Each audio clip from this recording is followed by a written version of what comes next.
여러분 너무 반갑습니다. 한 주간 동안도 평안하셨습니까? 여러분을 뵈니까 마치 하나님을 뵙는 것처럼 제 마음이 기쁩니다. 오늘부터 연속 설교 예수 복음, 천국 복음이라는 그런 연속 설교로 여러분과 은혜를 나누기 원합니다. 여러분 성경책 갖고 계신 거 보면 어떤 분들은 그 복음서에 예수님이 하신 말씀은 이렇게 빨간 색깔로 기록된 그런 성경책을 가지고 있는 분들 있는 줄 알아요. 다른 어떠한 설명이나 어떠한 주석이나 어떠한 인간의 해석도 더해지지 않은 아주 원색적인 복음, 아주 순수한 복음을 가지고 여러분과 계속해서 말씀을 나누기 원합니다. 3년 전에 교회를 개척하면서 어떤 말씀으로 우리 교회를 시작할까 생각하다가 8주 동안 그 팔복에 대해서 연속 설교를 한 적이 기억납니다. 오늘부터는 제가 하려고 하는 것은 뭐냐면 그 말씀, 팔복을 어떻게 우리의 삶 가운데에 구체적으로 실현할 것인가, how to, 그렇죠? 어떻게 적용할 것인가에 관한 문제를 갖고 여러분과 은혜를 나누기 원합니다. 오늘 말씀은 너무나 간단해요. 한번 따라해 볼까요?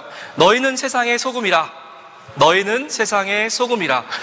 너무 쉬운 말씀이죠. 그죠? 너무 간단한 말씀이에요. 그래서 저는 오히려 이 짧은 말씀을 가지고 어떻게 20분 동안 30분 동안 설교할 것인가 굉장히 고민을 많이 했습니다. 그래서 너는 세상의 소금이다.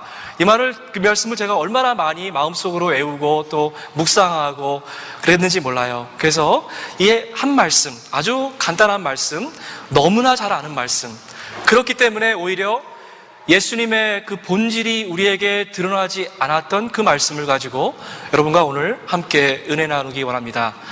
지난주 월요일 날 뉴욕타임스를 봤더니 재밌는 기사가 실렸더라고요.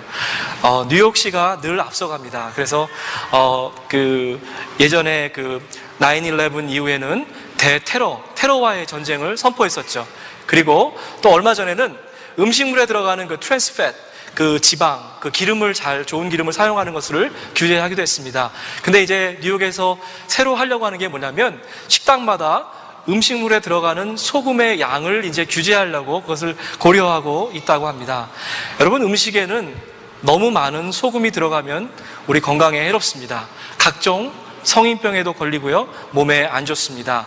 그런데 오늘 제가 여러분에게 드리고 싶은 말씀은 음식에 소금을 치는 것이 아니라 저와 여러분의 마음 가운데에 소금을 치기 원합니다. 우리 마음 가운데, 그리고 우리의 영혼 가운데에는 아무리 많은 소금이 들어와도 그것은 저희에게 절대로 해가 되지 않는다는 것입니다. 우리의 영혼이 소금으로 많이 절일 수만 있다면 우리의 영혼은 더욱 건강해질 수 있습니다. 제가 왜 그런지 나중에 설명을 좀 드리고 싶습니다. 소금에는 몇 가지 특징이 있죠. 첫 번째로 제일 먼저 그 맛입니다. 우리 소금을 보면 입에다 대면 알 수 있죠. 짭니다.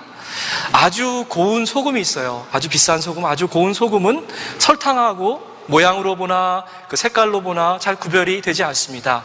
그런데 설탕인지 소금인지 알 수 있는 방법이 있어요. 어떻게 알 수 있습니까? 먹어보면 알죠. 혀끝으로 알 수 있습니다. 혀끝에 대보기만 하면 이것이 설탕인지 소금인지 알 수 있다는 말입니다. 그런데 오늘날 크리스찬 가운데 모양도 크리스찬이고 무늬도 크리스찬인데 그들의 삶 가운데에 예수의 맛이 전혀 느껴지지 아니하는 그러한 신자들이 있다는 말입니다. 이미 소금의 맛을 다 잃어버린 채 그저 교회만 왔다 갔다 하는, 왔다리 갔다리 하는 그런 교인들이 있다는 말입니다. 예수께서 이들을 향해서 말씀하셨지요. 너희는 세상의 소금이다. 소금이 만약 그 맛을 잃어버린다면 아무 쓸짝에도 없다. 그저 길가에 던져버려서 지나가는 행인들이 그 소금을 짓밟을 뿐이다 라고 오늘 우리에게 경고의 말씀을 주고 계십니다. 맛이 참 중요합니다. 겉보기에는 굉장히 화려하고 창세기 기록된 것처럼 보암직도 하고 먹음직도 해 보이는 그러한 요리가 있어요. 그런데 간이 제대로 되지 않으면 그것처럼 골치 아픈 게 없습니다. 어디다 내버릴 수도 없고 너무 예뻐가지고 또 먹을 수도 없고 그런 아주 골치 덩어리가 됩니다. 하나님의 고민도 바로 여기에 있다, 이렇게 생각됩니다.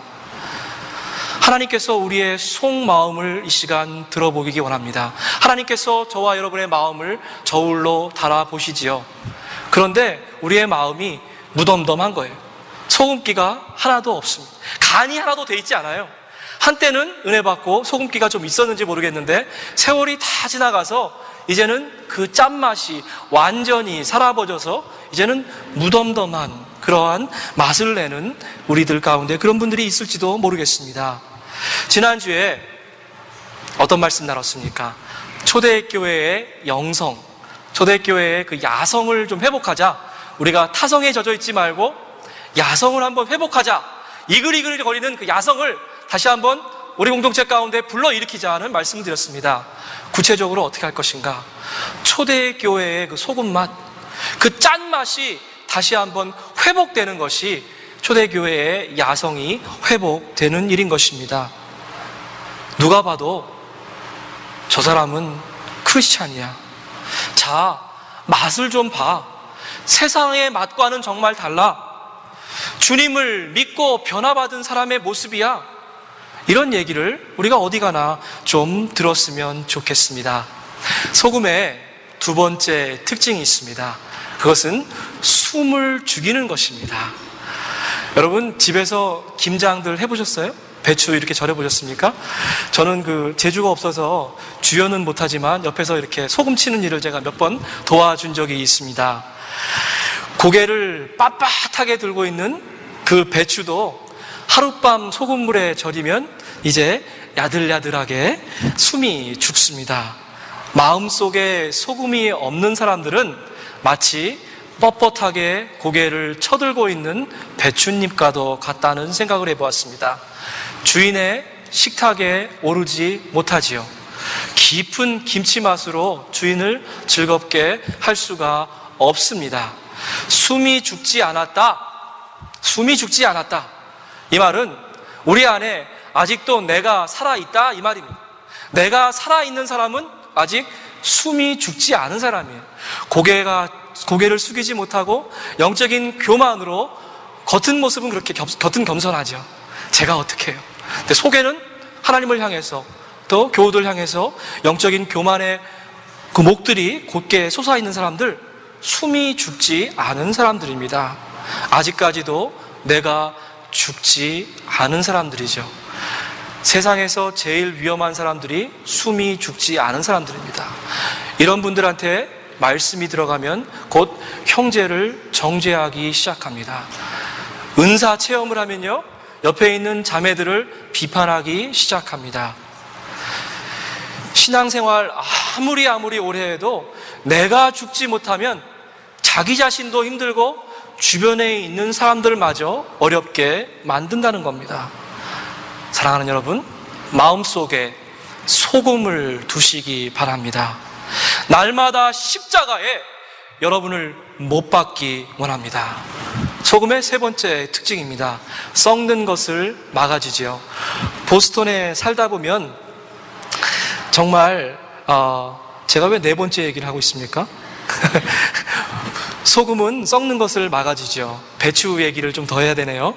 김장김치를 이렇게 몇 접씩 막 100포기, 200포기 담아도 그것이 상하지 않고 오래 갈 수 있는 이유가 있어요. 그것은 바로 소금 때문에 그렇습니다. 소금에 절이면요, 여러분 어떤 현상이 벌어지는 줄 알아요? 소금의 그 삼투압 때문에 그 배추에 있는 그 물기를 소금이 다 쫙 빨아간대요. 그게 그 숨이 죽는 거고요, 물기를 빼앗기는 그러한 현상입니다. 배추의 물기가 소금으로 싹 쏠려버리죠. 이런 걸 바로 숨이 죽는다고 말합니다. 숨이 죽어야지만 배추가 오랫동안 보존될 수 있습니다. 숨이 죽어야지만 배추가 썩지 않고 오랫동안 맛을 보존할 수 있다는 겁니다. 물기가 빠져버려야지만 오랫동안 썩지 않습니다. 여러분, 믿는다는 게 뭡니까? 주님 한 분만을 의지하고 내 몸, 내 마음 뼛속 깊은 곳까지 있는 세상의 물기를 완전히 다 뽑아버리는 것입니다.